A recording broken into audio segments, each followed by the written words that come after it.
I've always been a man who appreciates the finer things in life. A good vintage, a sharper wit, and the sweet, intoxicating taste of revenge. But let me tell you, revenge in the city of Thalassar is not a dish served cold. It's served bloody, steaming, and with a side of regret that lingers long after the last bite. Thalassar, the city of threads, they call it. A sprawling labyrinth of canals and cobblestone, where the air smells of salt and iron, and the sky is forever choked by the smoke of 1,000 looms. The city thrives on its textiles, its silks and velvets, its tapestries that tell stories of gods and monsters. But beneath its gilded surface, Thalassar is a city of secrets, where the rich weave their lies into the varied fabric of society, and the poor are left to unravel them. I was one of the unravelers once. A weaver's son, born with nimble fingers and a sharper tongue. My father's loom was my cradle, and the rhythmic clatter of its shuttle was my lullaby. But that was before the Crimson Guild came, before they took everything. The Crimson Guild. Even now, the name tastes like bile on my tongue. They were the masters of Thalassar, the ones who held the threads of power in their blood-stained hands. They didn't just control the trade, they controlled the people. Their enforcers, the threadbare, were everywhere, their faces hidden behind masks of woven silk, their blades as sharp as the needles that stitched their banners. They came for my father first, accused him of stealing their patterns, of weaving their sacred designs into his own work. Lies, of course. My father was a proud man, but he was no fool. He knew better than to cross the guild. But pride doesn't matter when you're standing before the loommaster, the guild's iron-fisted leader. They stripped him of his loom, his hands, his dignity, and then they left him to rot in the canals, a broken man with nothing but his rage to keep him warm. I was just a boy then, but I swore I'd make them pay, not with tears or pleas, but with something far more valuable, their own threads. Years passed. I grew older, sharper, and far more dangerous. I learned the art of manipulation, of weaving words instead of cloth. I became a merchant of secrets, trading in the whispers of the powerful. And all the while I plotted. The Crimson Guild had taken my father's life, but they had given me a purpose. It started with small things. A shipment of silk lost to the canals, a dye vat mysteriously spoiled, a threadbare found floating face down in the murky waters, his mask torn and his throat slit. The guild tightened its grip, but I was always one step ahead. I was a shadow, a ghost, a thread they couldn't quite grasp. But revenge is a double-edged blade, and it cuts both ways. The loommaster's daughter, Delindra, was my masterpiece. She was beautiful, with hair like spun gold and eyes the color of the deepest indigo. But more than that, she was clever. Too clever. I thought I could use her, twist her loyalty to the guild into a weapon against her father. I didn't expect to fall for her. Love, I'd found, is the most dangerous thread of all. It tangles everything, complicates every pattern. And in Thalassar, where every thread is tied to another, one misstep can unravel everything. The night of the Mask of Threads was supposed to be my triumph, the guild's annual celebration, where the city's elite donned costumes woven from their finest silks and danced beneath the loo-shaped chandeliers of the grand atrium. I had planned it all, the poisoned wine, the hidden blades, the fire that would consume the guild's precious tapestries. But Elindra knew. Of course she knew. She confronted me in the atrium, her voice a whisper that cut deeper than any blade. "You think you can destroy the guild," she said, her eyes blazing, "but you're just another thread in their tapestry." I laughed because what else could I do? Then let me be the thread that unravels it all. The fire started soon after. The tapestries went up in flames, their threads curling and blackening like the veins of a dying man. The guild's enforcers scrambled, their masks slipping as they tried to contain the chaos. And in the midst of it all, I found the loommaster. He was older than I remembered, his face lined with the weight of his power. But his eyes were the same, cold, calculating, and utterly devoid of mercy.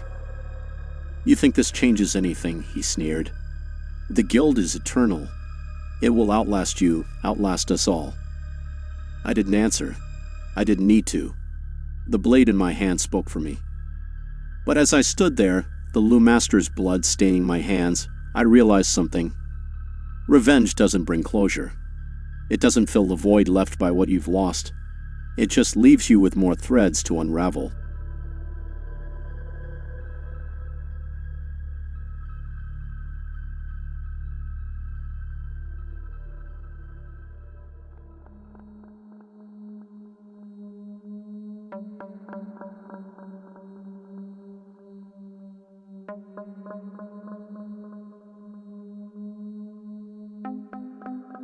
The shard pulsed in my hand, its sickly green light cutting through the endless blackness of the Shrieking Wastes. The sand stretched infinitely, a sea of desolation under a moon that hung too low, its pale glow smeared with streaks of crimson. I shouldn't have taken it. Everyone knew the shards of the abyss were cursed. Yet, there I was, clutching one like a fool, like a man who thought he could cheat the ancient truths. The shard was cold at first, deceptively so, but the longer I held it, the hotter it grew, as if alive, as if drinking my strength to stoke its own. The whispers began when the sun fell, 1,000 voices speaking in a language I didn't understand, though the meaning slithered into my mind like oil. They promised me everything: power, wealth, vengeance.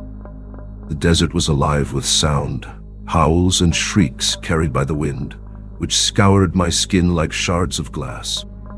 The wastes were called Shrieking for a reason. It was said the cries of the damned lingered here, echoes of those who had dared to seek the shards and paid the ultimate price. I had laughed at those tales once, but now I wasn't so sure. Ahead, the dunes shifted like waves on an endless ocean. The air shimmered unnaturally, as though the very fabric of reality was warping. Every step I took felt heavier than the last, the shard pressing down on me, an anchor dragging me towards something I couldn't see. I tried to ignore the growing sense of wrongness, the way my shadow twisted and writhed, the way the sand beneath my feet seemed to breathe. The first sign of danger came with the dusk. The sun didn't set properly here. It sank abruptly, plunging the world into an oppressive twilight. That's when the shadows began to move. Not mine, but others, dozens of them, flickering and crawling across the dunes like living things. At first, I thought it was a trick of the light, my tired mind conjuring phantoms where there were none. But then I saw them. They had no faces, no forms, just dark, shifting masses that moved with purpose, and they were moving toward me. "Stay back!" I shouted, though my voice was swallowed by the wind. My pulse thundered in my ears. The shard flared brighter, its green glow casting long, grotesque shadows across the sand. The whispers grew louder, more insistent. "Take the power. Use it. Let us in." "No!" I snarled, clutching the shard tighter. The heat seared my palm, but I refused to let go. The shadows were closing in, silent and predatory, their tendrils reaching for me. I stumbled backward, my boots sinking into the sand. I ran. Gods, I ran as fast as I could, the shard burning like a brand in my hand. The wastes were a maze of shifting dunes, and the shadows followed relentlessly, their movements unnatural, jerking like broken marionettes. My lungs burned, my legs ached, but I couldn't stop. The whispers wouldn't let me. "You're lying," I growled aloud, though I wasn't sure if I was talking to the shard or to myself. "You're all liars. We are everything," the voices replied, a chorus of malice and temptation. "You cannot escape us." I stumbled, falling to my knees. The sand beneath me was alive, writhing like a nest of serpents. The shadows circled closer, their darkness seeping into the ground, infecting it. The shard slipped from my grasp, landing a few feet away. Its glow dimmed, and the shadows recoiled, hissing like steam. For a moment, the world stood still. The air was heavy, suffocating, and I couldn't move, couldn't breathe. The shard pulsed once, twice, then it cracked, a jagged fissure splitting its surface. A sound like the tearing of fabric filled the air, and the world broke. The sky shattered like glass, revealing a void of churning darkness. The shadows screamed, their forms dissolving into tendrils of smoke. The sand beneath me fell away, and I was left suspended in the nothingness. The shard hovering before me, its light now impossibly bright. And then I saw it. A figure, vast and incomprehensible, emerging from the void. It had no true form, only a presence, ancient, malevolent, and all-consuming. Its voice echoed in my mind, drowning out the whispers. You sought power, and you found me. I reached for the shard, though I knew it was futile. The figure loomed closer, its darkness enveloping everything. My last thought was not of fear, but of regret. Or was it? I can't be sure anymore. Perhaps I never left the wastes. Or perhaps I am still there, clutching the shard in the endless night, waiting for the void to claim me. And if you ever feel the wind shift, if you hear whispers on the edge of the desert, turn back, for the shard of the abyss hungers still.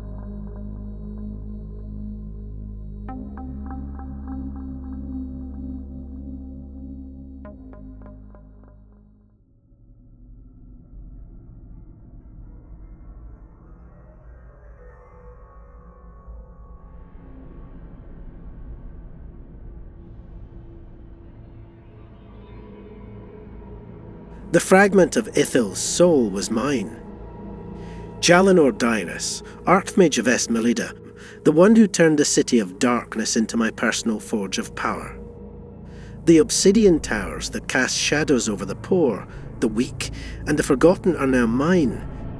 Every stone raised, every whisper of wind carrying the echo of my footsteps through the circle of penumbra, all of it belongs to me. They don't understand me. They cannot understand me. They speak of justice, of limits, of balance. Fools. There is no balance, no justice. There is only what you can hold in your hands, and what can be ripped from you if you are not strong enough to defend it. And I have always been strong. I grew up in the streets of Esmelida, feeding on scraps while the towers gleamed above me like unreachable promises. Magic was a distant dream, something for those born to golden cradles, those who could afford tutors or inherit family grimoires. But me? I stole my first spellbook from a merchant who thought I was just another starving child. The magic of the scroll almost burned me alive, but the sensation of power searing through my veins was enough to change my life forever. The Circle of Penumbra was my destiny, but I was not invited. They called me unworthy, a bastard without magical lineage. But Arliss saw something in me, or at least he thought he did. He took me in, trained me, gave me access to the Circle's forbidden library, where tomes that no sane man dared to open were stored. There, I learned what no one else would touch. Spells of domination, invocations that tore through the veil's sanity, magic that scarred the soul forever. Arliss was a good master, it's true. Generous, wise, and knave. He believed in me. More than that, he believed I was like him, that I sought knowledge for the sake of knowledge, that my hunger could be sated with lessons and praise. But Arliss was an obstacle. He kept the true power out of my reach, hiding the deepest secrets behind enchantments only he could break. When I realized I could learn no more from him, I did what needed to be done. The poisoned wine was a practical choice. Quick, silent. I felt no guilt as I watched him collapse onto his desk, his fingers staining the parchment with the final words he would never finish. With his death, the Circle's secrets were within my reach, and the chains that bound me were shattered. As for the Duchess of Ashriel, she was a stone in my path, one that needed to be removed with precision. She knew too much about my dealings in the black market for grimoires. She was clever but trusted me. I drew close, listened to her plans to use her political influence against me, and ensured that she dug her own grave. Involving her with the Inquisition was almost amusing. I planted forbidden tomes in her library, spread rumours of dark rituals, and when the Inquisitors came knocking at her door, I was there, tears in my eyes, ready to offer my testimony. And what did I gain? Her wealth, her influence, and most importantly, her position as the second most powerful figure in Esmeralda. But it was Tarvin who taught me the true lesson about weakness. My closest friend, my brother in arms. He trusted me like no one else did. When he brought that ancient artifact to me, saying it could cure his daughter, I saw an opportunity. I needed the artifact for a ritual to open the doors of the Hall of Living Mirrors, but he would never give it to me. So I did what any ambitious man would. I manipulated his desperation. I promised to help him, but led him into a trap that consumed him before he even realized the betrayal. And now here I am. The Hall of Living Mirrors was the final test, the pinnacle of everything I had sacrificed to gain power. Only the boldest archmages dared speak its name. They say the hall is alive, a reflection of our souls, a place where the weak are broken and the strong, well, few ever leave to tell the tale. The walls pulsed around me, alive, shifting, reflecting distorted versions of reality. I moved forward with steady steps. When the mirrors began showing scenes of my past, I didn't look away. Arelis collapsing at his desk, the Duchess screaming as she was dragged through the streets, Tarvin begging with desperate eyes. I saw it all clearly, and a smile touched my lips. Weakness, I murmured. Weakness must be purged. Power demands sacrifice. Then it appeared, the greater reflection, monstrous, emerging from the central mirror.